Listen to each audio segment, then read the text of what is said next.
Hello, and welcome to my channel. I'm Margaret, and here I share real-life stories from my friends at the nursing home.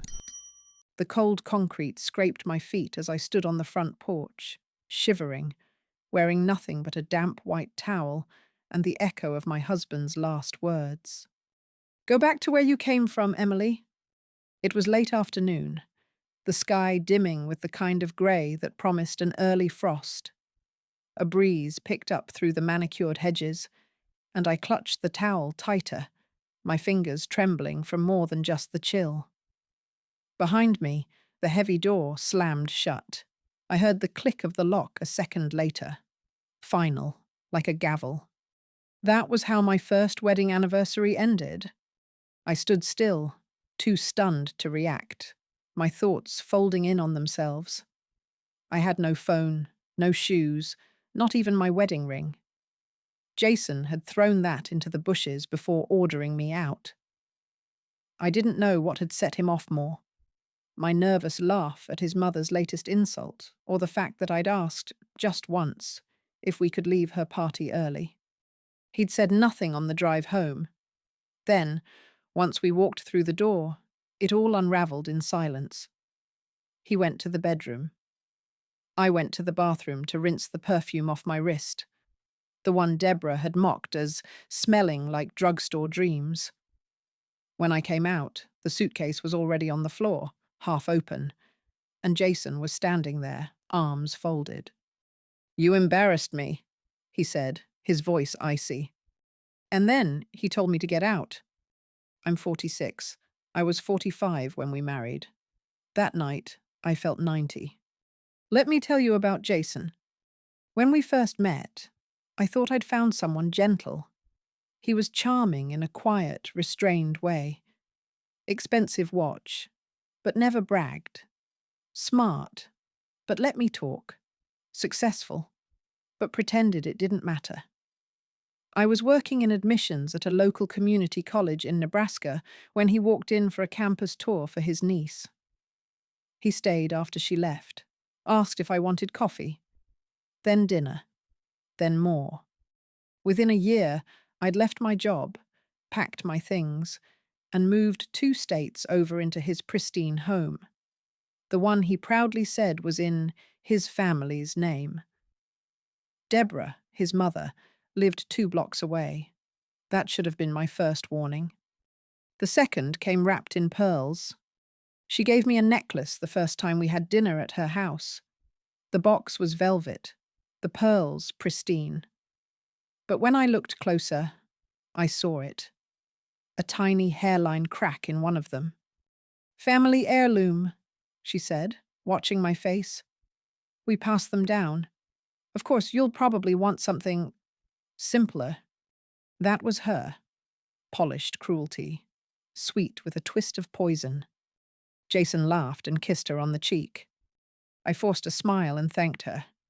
That night, I placed the necklace gently back in its box and hid it in the back of my closet.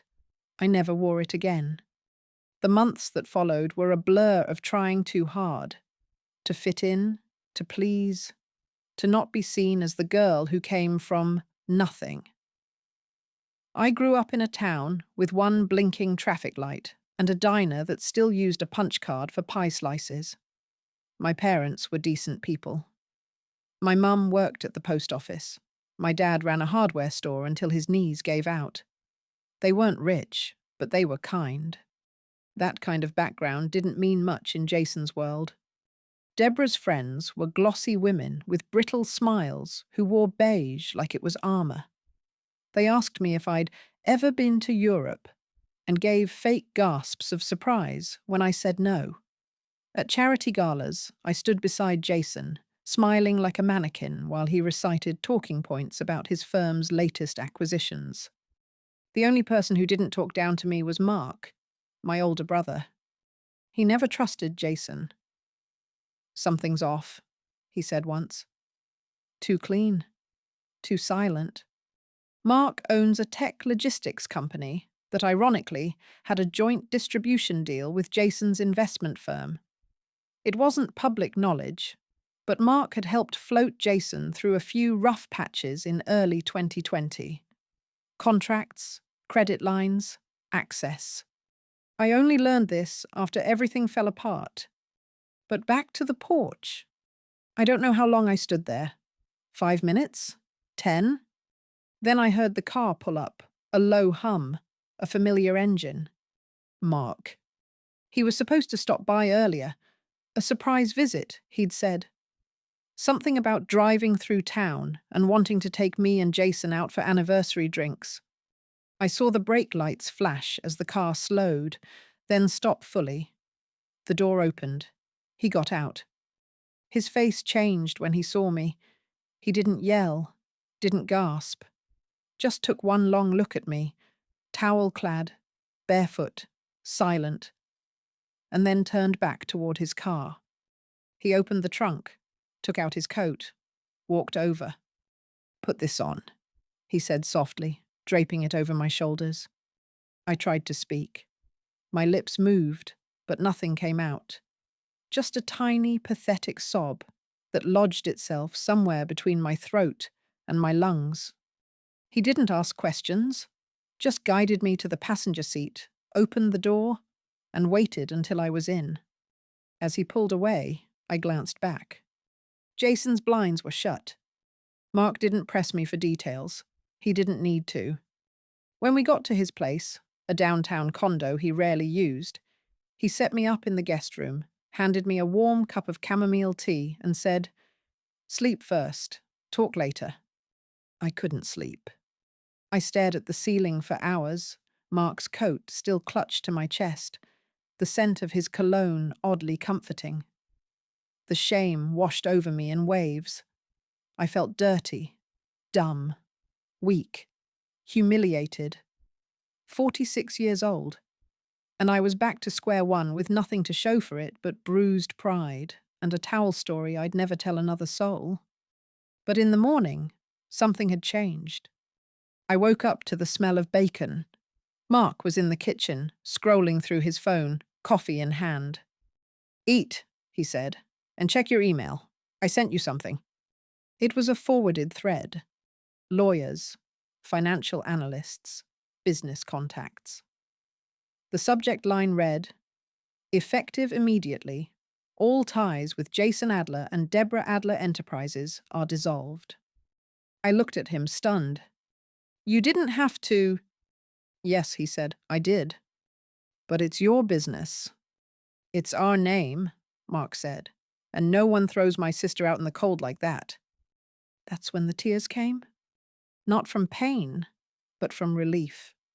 From knowing someone saw me, believed me, protected me. That morning was the first time in a year I felt like myself again. And it was only the beginning. 2 days after I left Jason's house, a video hit the internet. It was security footage, grainy, time-stamped, but unmistakably real. It showed me, barefoot and in a towel, being pushed out of the Adler home. Jason's face was partially turned, but his voice carried clearly. "Get out. Go cry to your brother if you want. I'm done pretending." The video ended with the door slamming shut. It was leaked by someone in Deborah's household staff. Maybe a fed-up assistant, maybe a cleaner who'd had enough. I never found out who, but it spread like wildfire. At first I panicked. My shame, public, immortalized. For a few terrible minutes I thought I'd collapse from the weight of it. But then I started reading the comments. "This is disgusting. Who does that to someone in a towel?" "I don't know who she is, but I hope she's safe now." A classic rich mommy's boy energy. "The woman looks humiliated, and he looks proud of it. Is that Jason Adler from A&G Holdings?" The last one was the real crack in the dam. Because Jason had a carefully crafted image. Respectable, clean-cut, philanthropic. His firm had built its reputation on family-friendly branding. He sat on 2 non-profit boards. Deborah hosted galas for hospitals and arts initiatives. They relied on appearance, on illusion. And now? That illusion was scorched. By noon, media outlets picked it up. By evening, Journalists were calling my maiden name and trying to find contact information. The PR team at A&G went into overdrive, but the footage was too raw, too specific, too human. No amount of crisis control could reshape the facts. Jason Adler threw his wife out in a towel on their anniversary. I stayed quiet. Mark made sure of that. He hired a lawyer, a brilliant woman named Kendra Liu, who told me three things in our first meeting. You're not crazy. You're not helpless. And you're not staying quiet for anyone else's comfort. She smiled and slid a folder toward me. Let's start rebuilding. The divorce proceedings began within a week. Jason tried to stall.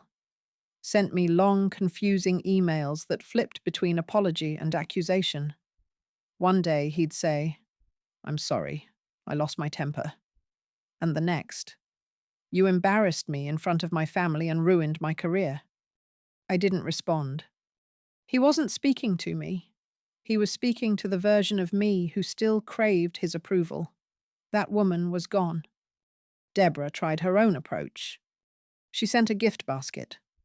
Inside, chamomile tea, a lavender-scented candle, and a card that read, "Let's keep this dignified." I laughed so hard I cried. Then I called Kendra, who drafted a reply. "Dignity is what you stripped from your daughter-in-law. Respect is what you lost. The rest is paperwork." I never mailed it, but I kept it. In the weeks that followed, I lived out of Mark's condo while trying to piece together a new plan. My name wasn't on any of Jason's properties. We'd signed a prenup that heavily favored him, at Deborah's insistence, and I had very little of my own savings. When I left my job to marry Jason, I assumed we were building a future together. What I'd really done was walk into a cage made of glass. But what Jason didn't count on was that Mark's reach extended beyond paperwork and deals. Mark connected me with one of his startup partners, a woman named Priya, who ran a non-profit tech incubator focused on rural innovation. She was sharp, kind, and didn't treat me like I was broken. She'd grown up in a small town herself.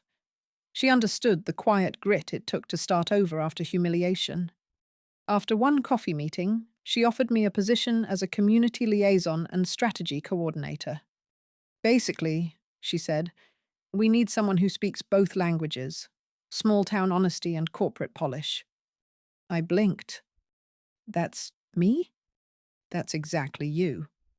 I started the following Monday. Meanwhile, Jason's empire began to crumble. Not all at once, but slowly, in the way reputations rot, quietly, then all at once. Mark's withdrawal triggered a chain reaction. Vendors dropped contracts, investors pulled interest, partners asked for audits. A silent red light started blinking on everything Jason had touched. And the footage, that damned footage, never stopped circulating. It became a symbol. Think pieces were written, panels discussed class warfare in marriage, and what abuse looks like when it's polite. People started referring to me as the towel woman. Not mockingly, reverently, sympathetically. My face wasn't even shown. But my story was everywhere. One afternoon, I walked into a coffee shop near the non-profit's office. The barista looked up and paused. Then she smiled. "I hope you're okay," she said quietly, sliding a free muffin across the counter. I blinked at her. Thank you." "Seriously, you didn't deserve any of that." And just like that, the shame that had clung to me, like mildew, began to lift. I moved into a small apartment downtown. 2 bedrooms, big windows, no ghosts. I bought furniture slowly, second-hand, mostly. I painted the kitchen myself. I picked out lemon-colored curtains, like the ones my mother had in our old house. I put up a corkboard with postcards from places I wanted to visit. I lived like a person again. I found routines, early coffee, walking to work, fresh bread from the market on Thursdays. I even joined a yoga class full of middle-aged women who didn't care who I'd been married to. They only wanted to know if I could hold downward dog without tipping over. And I could. Eventually. A month later, I got a call from Kendra. "You might want to see this." She sent me a link. It was a local news segment. Deborah Adler, stone-faced, tired, giving a statement in front of what was once her gala committee. She was stepping down, effective immediately. Her voice cracked only once, when a reporter asked, "Do you have anything to say to the woman your son threw out?" She blinked, then shook her head. No comment. I turned off the screen. Then I laughed. I laughed so hard I had to sit down. It wasn't cruel. It wasn't gloating. It was release. After all these months, I wasn't the one crying anymore. I never responded to Jason's last email, but I did read it. It came after the divorce was finalized, after the press had calmed, after he'd sold 2 properties and quietly stepped back from his firm. The subject line was, "You win." Inside it said, "You humiliated me. I don't even know who you are anymore." And for the first time, I whispered the truth out loud, just to myself, in my lemon-curtained kitchen. I know exactly who I am. And that terrified him more than anything. By autumn, my name wasn't the Towel Woman anymore. It was Emily Hart again. That may sound small to you, but it felt seismic to me, like reclaiming a part of myself I hadn't realized I'd handed over. In those early months, I stopped saying, "I used to be married to Jason Adler," and started saying, "I work with rural development initiatives." I stopped apologizing for where I came from, and I stopped waiting to be invited to things I could build myself. The non-profit, Ridge and Root, offered more than a job. It gave me a place where my instincts were useful again. I wasn't decoration. I wasn't the plus one. I was someone people asked for by name. Priya eventually asked if I'd consider leading a program for women returning to the workforce after long gaps. Mothers, caregivers, survivors, and yes, women like me, who'd given everything to a man and ended up with empty hands and scorched pride. We called it Second Bloom. I didn't cry the day we opened our pilot cohort, but I did pause for a long time, watching them arrive.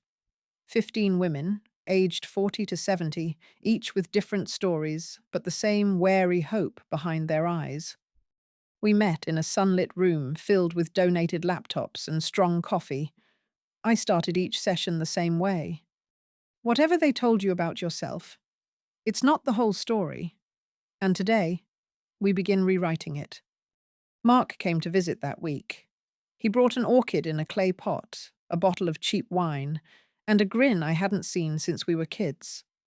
"I knew you'd land on your feet," he said, setting the orchid on my windowsill. "But I didn't think you'd fly." I hugged him hard. He winced. Okay, you're strong now. I get it." I laughed and made us dinner. Roasted chicken, garlic green beans, mashed potatoes with the skins still on, like Mum used to make. At one point, he leaned back in his chair, swirling his wine. "You know," he said, "it wasn't just about protecting you back then.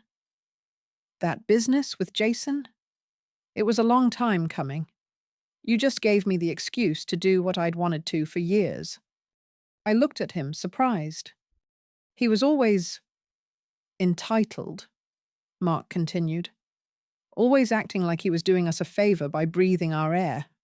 But the way he treated you? That was the last straw." He sipped.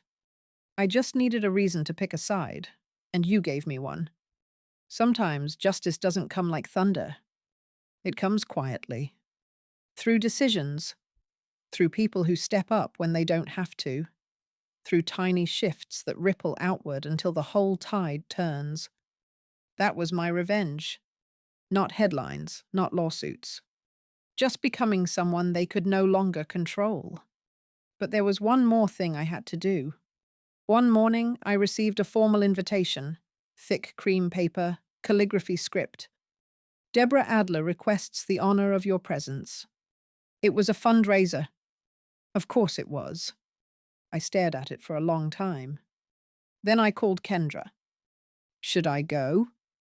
Only if you want to, she said. I don't want revenge, I said. I just want her to see me. She will. I went. I wore a deep green dress, modest, sharp, my hair pinned back, pearl studs in my ears. Not her pearls, mine. I walked into the room with shoulders straight and breath even. Deborah saw me immediately. Her smile froze. She approached with that same smooth, icy grace she always had. Emily, she said, you look well. I am well. I didn't expect to see you. I imagine you didn't. Silence. Then she offered a brittle smile. I hope there's no bad blood. I tilted my head. No blood at all, Deborah. We're strangers now. Let's keep it that way. I left before the speeches started. And that, too, was a kind of power, leaving on my terms. That winter, Second Bloom expanded into 2 more towns. One of our participants, a 62-year-old woman named Belinda, found work with a design firm after decades away from the workforce. Another launched a bakery. A third finally left the husband who'd been siphoning her pension. They called me late at night sometimes, overwhelmed or scared. I'd answer. I've been there, I'd say. And they believed me. Because I had been, and I wasn't anymore. Jason remarried a year later. I saw a photo online. He looked older, thinner, like someone still trying to prove something. His new wife was pretty, blonde, smiling too hard. I felt nothing. Just a quiet, distant pity. He hadn't changed. He'd just replaced the furniture. That's what people like him do. But me? I'd torn down the whole house and rebuilt it from the studs. With my own hands. Spring arrived gently, like it was asking permission. The windows of my little apartment stayed open more often now. Light streamed in with the smell of blossoms and something else. Something like freedom. I wasn't afraid of silence anymore. It had stopped feeling like loneliness and started sounding like peace. One morning, I found myself humming while stirring oatmeal. It caught me off guard. A tiny, tuneless sound, just for me. I stood there, spoon in hand, smiling like a fool. Not because of anything big, just because it didn't hurt to exist anymore. Ridge and Root offered me a permanent role on their leadership team. I said yes. We launched a grant program in my home county. The woman running it, Margot, had once dropped out of high school to care for her father. Now she was leading workshops, coordinating funding, and mentoring other women. I watched her speak to a room of 50 with a confidence she swore she didn't have. And I realized something. This was my life now. Not surviving, not performing. Living. That summer, I visited my hometown for the first time in years. It hadn't changed much. Same gas station, same blinking light, same rusted mailbox outside the diner. But I had changed. I walked into that diner like I had every right to be there. Ordered coffee and a slice of lemon pie. The waitress, Amanda, who used to sit behind me in English class, did a double take. "Emily Hart," she asked, "you look different." "I feel different." She smiled. "Whatever you're doing, it's working." I left a $20 tip. Just because I could. I stopped answering questions about Jason. Not out of shame. Out of indifference. His name wasn't part of my story anymore. Not really. He was a chapter. A bad one, yes. But not the ending. People wanted to make it a tragedy. I refused. It was a transformation. On my 47th birthday, I hosted a dinner on the rooftop of our office building. Just a few people. Mark, Priya, Kendra, and the women from Second Bloom who insisted on bringing pie. The table was mismatched: folding chairs, old quilts for tablecloths, wildflowers in mason jars. But we laughed. We laughed until someone snorted wine. And when the sun dipped low and the sky turned that hazy rose color, I stood up and raised a glass. To what comes after, I said. They raised theirs too. To what comes after. Later that night, Mark handed me a wrapped box. Inside, a new journal. The first page read, "Write your own story, Em, and make it a damn good one." So I did. I started a blog. Nothing fancy, just essays, thoughts, little snapshots of life after hurt. I called it Grace Notes. It grew slowly, then faster. Readers wrote in from towns I'd never heard of, sharing their own towel on the porch moments. I wrote back to everyone. Some said I gave them hope. Some said they left because I left first. Some just said thank you. And every time I read one of those notes, I remembered that night. The wind, the concrete, the locked door. And how my story didn't end there. One day, I got an email with the subject line, "I owe you an apology." It was from Deborah. She wrote that watching her son fall apart had made her re-examine everything, that she realized too late what her obsession with appearances had cost, that she was sorry, not because she'd been caught, but because she finally saw me as a person. I read it twice, then closed it. I didn't reply. Forgiveness, I'd learned, didn't always need witnesses. Sometimes it was just the decision to move on without dragging their shadow behind you. Months passed. Seasons turned. Life unfolded, one ordinary miracle at a time. And then, one afternoon in late September, something unexpected happened. I was sitting on a bench at the farmer's market, sipping iced coffee, when a woman approached me. Maybe late 30s, polished, nervous. "Excuse me, are you Emily?"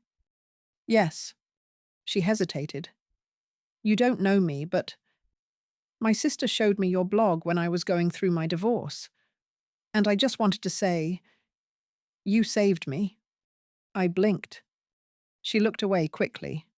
"Sorry, that probably sounded dramatic." "No," I said, standing up. "That sounded honest." We hugged, strangers bound by invisible thread. That was the day I stopped seeing myself as someone who had been broken and started seeing myself as someone who had healed. I'm writing this now from my sunroom. Yes, I have a sunroom. I moved into a small cottage last month. Nothing big, but it's mine.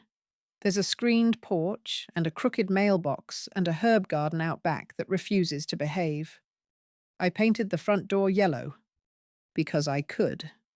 Because no one can tell me not to anymore. I still keep Mark's coat in the closet. The one he gave me that night. I'll never wear it again. But I'll never throw it out. It reminds me that someone believed me before I believed in myself. It reminds me that family isn't who claps the loudest at weddings. It's who brings the coat when you're barefoot and bruised and locked out in the cold. You asked how I'm doing now. I'll tell you. I'm good. Not fine. Not getting by. Not pretending. I'm good. I smile more. I write more. I love better. And most of all, I know who I am. And no one, not Jason, not Deborah, not shame or fear or silence, will ever take that from me again.